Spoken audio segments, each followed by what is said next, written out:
Andy, how are you? I'm good.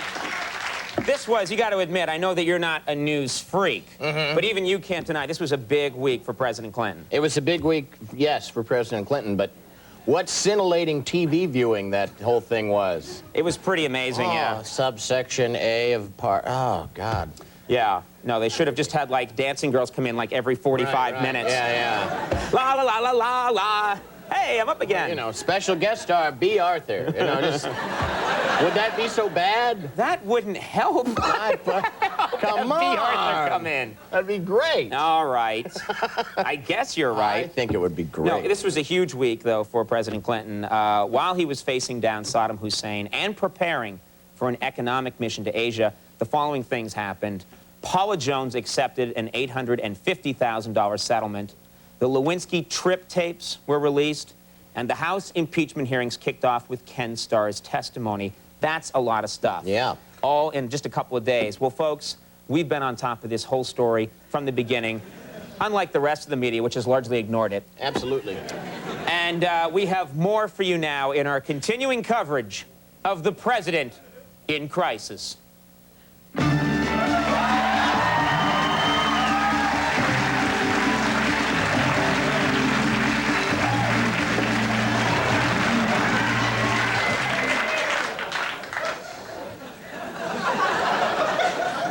I don't even want to know how he's involved.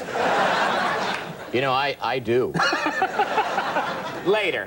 All right, now we've got an exclusive here at the moment. We're going to go out and find what the man at the center of it all has to say. Here he is, via satellite from Asia, President Bill Clinton. Let's get him in here.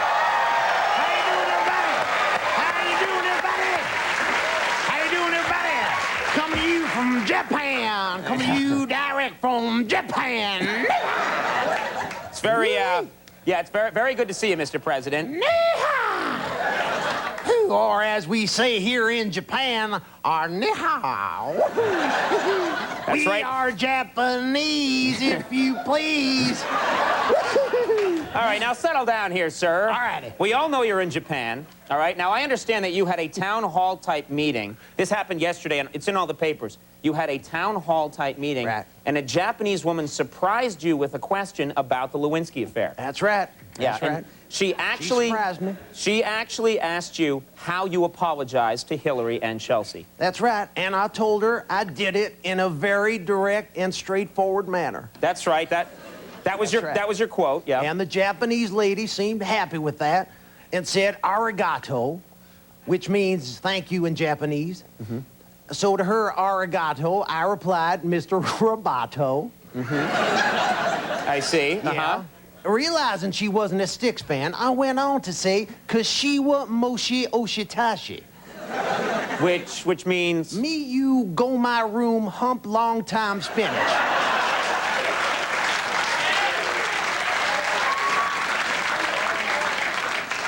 Spinach? Don't ask me. All right. Now let's talk about these things in order, okay? First of all, last weekend, Paula Jones agreed to settle the case for $850,000. Sir, where are you going to get that kind of money? Well, no problem, man. I mean, if one appearance by my Willie is worth $850,000, man, think about it. I could go on tour, baby. I could go on tour, whip that sucker out 9 shows a week, matinee on Sunday. Yeah, but, sir. That's real money plus concessions, T-shirts, man. Sir. Let me do the math. 9 times 8 is carry the 3. Sir, Okay. sir, What? Sir, it is you who has to pay. What? Yeah. You're not getting $850,000 for showing your Willie. You have to pay $850,000. Let me do that math. You're not. All right. You're not doing any math. You're making a dumb noise. Now. All right. Now, sir. I'm sorry. You're sorry?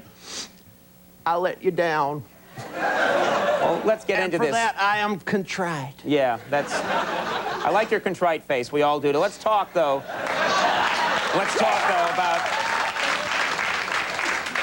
Let's talk about a serious matter. Let's talk about the Lewinsky trip tapes that came out this week. Everybody was listening to them. Any surprises in there for you? Well, yeah, man, big surprises. I mean, I'd gotten off on Monica's voice before, but Linda Tripp's voice was a whole new ride, man. Sir, really? I'm serious, man. She's stern and husky, kind of like Kathleen Turner meets Telly Savalas. All right, sir. Conan, she's the daddy I never had. Oh. All right, let's move on, okay? Stop it, sir. All right. All right. You're okay now. Let's talk about Monica Lewinsky, all right? Now, she's been hanging around New York for a couple of weeks now. There have been pictures of her in the paper. They say she's gained something like 55 pounds this year since the scandal broke. Man, that breaks my heart. That Monica waited till we were through to put on all that sweet weight. She's cruel. Wait a minute. Mr. President, what are you talking about? Oh, Conan, man, come on. Let's face it, I'm a die-hard chubby chaser. I mean, the wife always have been. All the way through. I mean, Andy, I'm with you on B. Arthur, baby. Now, let's take... Glad he was listening to that part of the show. Well, what I was in Japan, but I'm the president. I hears everything. Yeah. Oprah. Really? Let's talk about Oprah, for example. All right? While I fix my damn mouth. Okay. Don't know what you're talking about, There sir. we go. See, I'm a chubby chaser, man. Oprah, for example. I liked her at first when she was heavy, man. And that third time when she got chunky again.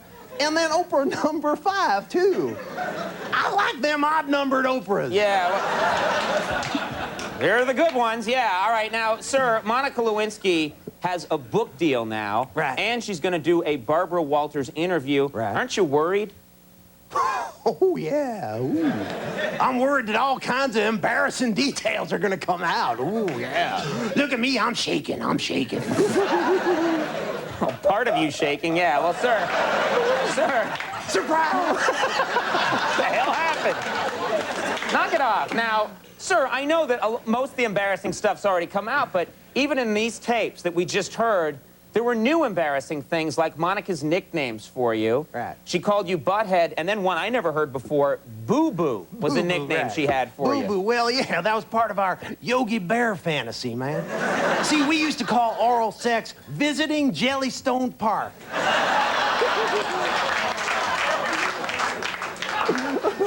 All right, let's move on quickly. Now, sir, let's talk about Ken Starr's testimony yesterday. Yeah. The man spoke for 12 hours. Man, I watched that. That dude is boring, baby. Man, he is Al Gore boring. You know what I'm saying? Now, I strongly disagree. Ladies and gentlemen, of course, it's Ken Starr has come in here to say something. Go ahead, Well, Mr. Starr. what the president said is an unfair characterization.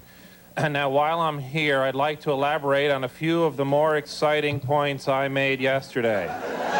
Number 4, subparagraph B, regarding the authority of the independent Boring!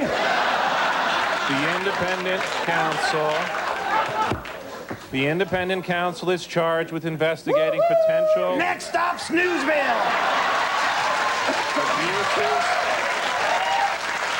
abuses of power in the executive branch. Good Lord, my own voice is boring me. I'm droning on and on, getting sleepier as a... I guess Ken Starr just put himself to sleep. Man, that guy don't get it, do he? No. Well, sir, Mr. Starr is gone. Is there anything that you want to say to Ken Starr as a way of rebuttal? Get the last word Yeah, in. there's something I like to say to Ken Starr. There's something I wrote for him. See, since I'm in Japan, I'm gonna say it karaoke style.